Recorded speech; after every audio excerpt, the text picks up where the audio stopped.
All right, everybody. I think we've got a few maybe still straggling in from the bathroom, but that's okay.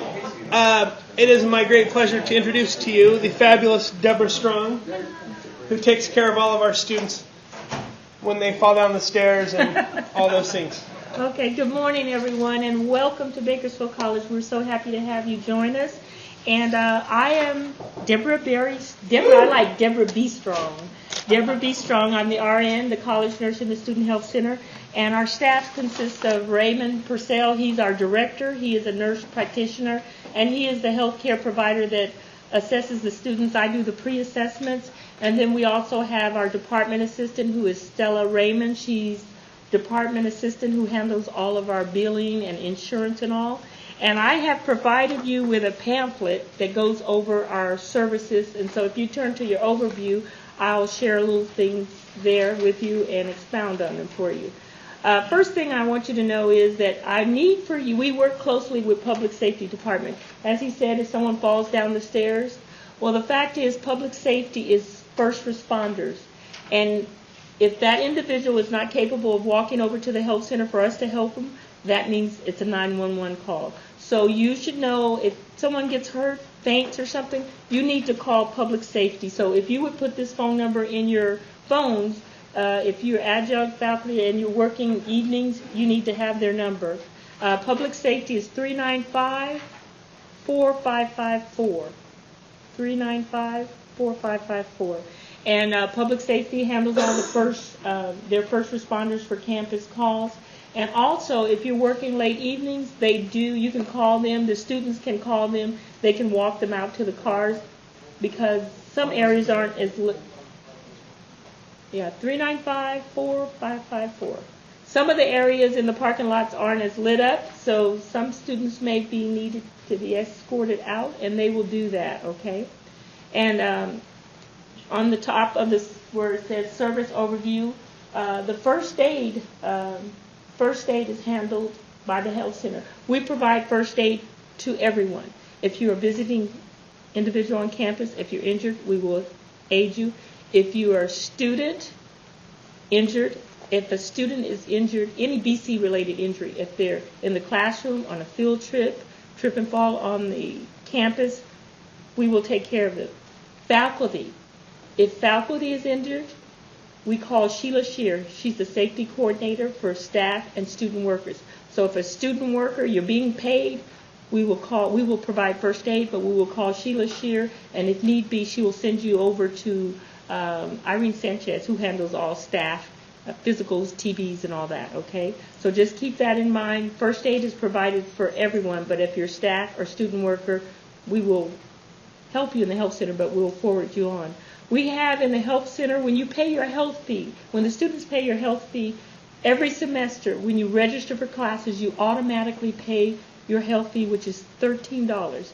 If you don't pay your health fee, then when you come to the health center, we have you sign in on the computer, and if it doesn't show that you're registered and you pay, then we won't treat you. We'll just ask you to go to business office and pay, because it's kind of like we're providing services like someone off the street, and you're not under our coverage for the health fee that covers part of our accident insurance as well. Like, for instance, if someone falls, breaks their wrists or something on campus, they don't have insurance, and it was on our campus, our insurance will pay for it up to a certain amount, right? But if you have insurance, your insurance is like primary, and then we kick in on secondary, but we'll make sure that you're taken care of. And be sure and tell the students, say if the health center's closed, they fall and hurt themselves, they need to report that accident to us as soon as possible. If they go to the emergency room, they are to bring all of their emergency forms, their discharge papers, their receipts, and we will take care of that. So if they don't have insurance, some students think,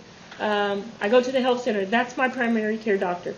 We are a basic health care campus facility. We provide basic health care for retention to help the students so they don't have to leave campus to leave work or to leave class. So we're just here to help them. Our health care provider, Ray, the nurse practitioner, he cannot be called on the weekends. So we often refer out. We work with Omni, Clinica Sierra Vista, Planned Parenthood. So when the students come and say that they don't have insurance, we refer them to these agencies so that they can obtain a primary care physician, so that on the regular they can call their physician and get refills or whatever they need. When you come into the health center, we only require that when you come in to see the healthcare provider or the counselor. That's another thing. When you pay your health fee, each semester you get 6 free visits with a counselor and with the healthcare provider. So I know school, I tell the students, I know when you sign up for college, you sign up for stress. You sign up for stress. That's just part of it. But we want them to know that there is someone that they can speak with. Everything in the health center is confidential. Any students that are here under 18, we require that they have a parental consent, and when they come in or during the orientations, we try to provide those for them. When you pay your health fee, we provide free TB skin tests if you need them to work in the daycare center or for student workers or just for personal reference. We provide those. Those are free. And also we work with the health department. Now we have free flu shots. If the students need flu shots, they're free. And those are the only immunizations that we provide in the health center. Other than that, if the students need immunizations for their allied health programs, we refer to the health department, those community clinics I just named off, or Central Valley Occupational. Students may need a physical. We do those too. They're free. And also we have health education information. When you walk into the health center on the right side, we have a lot of pamphlets there for personal reference, or if you need them for classroom information or research, you can use them. Health screenings, we do those. If you just want to do a wellness check and just come in and do a blood pressure, get your vision checked, we do that, blood glucose, and we do the body mass index. A lot of students come in, I know we're kind of concerned, I am at all times, about my body mass, and it seems to be an issue for most people, so we do all of that. Medications. We do, not we, but Ray does prescribe prescription medications, and like I said, he doesn't do it on a regular if you have a primary care doctor, but if the students are in a crunch and they can't get into their doctor right away, he will write that script for them. And we refer the students. Often the students say, well, I don't have any money. Well, he can write a script, and we refer the students to Walmart has a $4 prescription program. So students can access their medication at a very limited cost, okay? Student accidents. If a student is injured, as we said, in your classroom, be sure and make sure that you have them reported as soon as possible, because in the nursing world, if it's not reported, if it's not documented, it did not happen. And so the insurance are very reluctant to follow up if you didn't report it and it's not documented. Yes? With us in the IT department, is there a place that we can print out the accident reports so we can have some ready? I hate to say it preemptively, but life happens until... you can call the health center, and you can ask Stella. I know, like in the gym, often we deal with the athletes who are injured, and Fred Smith and Mike Medeiros, they have theirs there, but I'm not sure if she gives those out. I know just the basic student accident report. I know there was another form that staff had, so that's a good question. You can call the health center, and I will ask her when I get back, and maybe she could do a BC All and maybe provide that form so that the staff can have it at hand. Okay? Let's see. Any other questions? I've covered our services. Oh, I shared with you in your pamphlet, besides us providing services, our main goal our mission is to promote health and wellness. So every month, we do a monthly promotion, and we have been working with our allied health nursing students. They have a student nursing association, and so they need community credits, and we need help. So every month, we sit down before the semester starts, and we pick out the monthly promotions. There's multiple health promotions each month. So this month, we chose domestic violence awareness, and so I've shared with you Alliance Against Family Violence. They have multitude of services. They have a hotline. I know sometimes students come in, and it's okay if your student is having a crisis for you to walk them over, and they can speak to a counselor, and we can refer them out. We have some students that are homeless. So we call Alliance Against Family Violence, and they have given us the number to the shelters. And the shelters, once they get into the shelters for food and shelter, they are signed up for Section 8. They have counselors there to help them with legal aid or with housing. So Alliance Against Family Violence, it's not just violence, but they help them in so many other ways as well.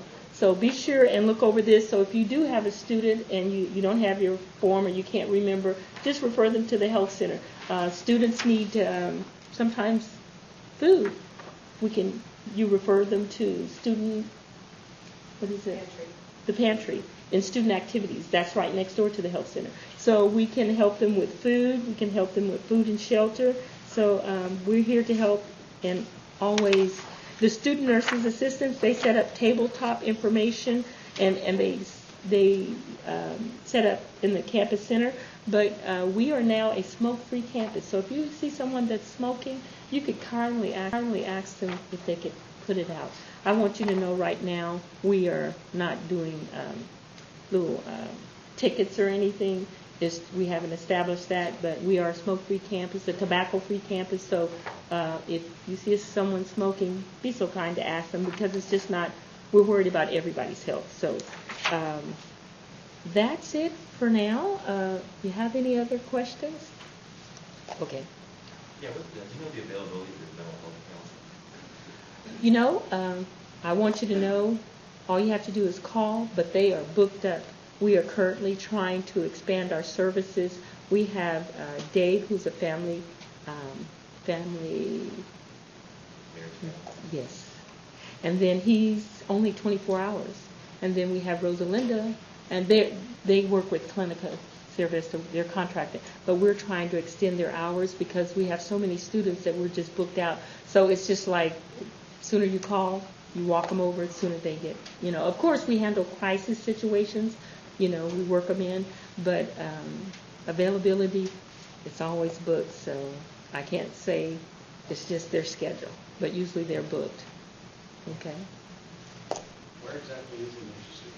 The Student Health Center is in the campus center. We used to be over in SS6 in the student service, but we moved to the campus center, and we are just north of the cafeteria. So if you walk out of the cafeteria, look north, we're directly across, we're CC3.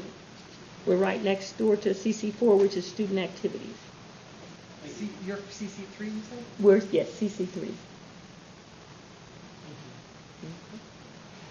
One last thing. We have a big annual health fair. And the annual health fair, we invite the community to come, all community agencies. We try to have them come to share their up-to-date and current information. We share it with, and the health fairs are open to the staff as well. And we have like a de-stress day that is coming up, and Faith in the library is heading that up. We provided last year. We had massages. I know you guys would really enjoy that. We have Milan Institute come out, and their students need their credit, so we set them up in a nice, cool area, and they do just the little chair massages, and we are trying to do like a healing room that has like yoga, quiet healing music. So we want the students to know the reason that we're doing that, a de-stress, and it's done usually like a week before finals, to encourage the students to utilize different types of de-stressing methods to have them relax and not go into finals stressing out. So I know when I was a student, I was stressed working 32 hours a week, going to nursing school. It was hard. So I think when you have some options and things and people to help, it makes things a lot easier. Okay. I thank you and welcome. Oh, go ahead. Just wondering about the tobacco-free campus. I know that's a newer policy for DC. You had mentioned something about that we don't have ticketing. Are we going to put that in the future? That they're working on it. It has to, they have to write up the policy map. But right now, we are tobacco free. And I think out of the 100 CYN, which is College Youth Authority for smoking, for college campuses, there's 42 campuses out of the 113 that they're tracking that are smoke-free, tobacco-free campuses. Tobacco-free, is that also including chew? Yes, Students tobacco-free. No, no tobacco products. Okay, what about vaping? No vaping as well. Because one of their defenses, well, it's not a cigarette, it's smoking. Yeah, but the policy is no tobacco-free products. What if they claim they're nicotine free? Well, we will still just ask them not to do so. I know it's a kind of challenging thing. Matter of fact, when they said that we were going to be tobacco-free, they gave us a little sheet on little comments and a little script at what we could say to people. But what do you say when someone says, "Forget, I'm going to smoke anyway," and walk away? What are you going to do? No. No, you can't do that. You can't do that. No. Okay, guys. Thank you so much for your time, and welcome to BC, okay?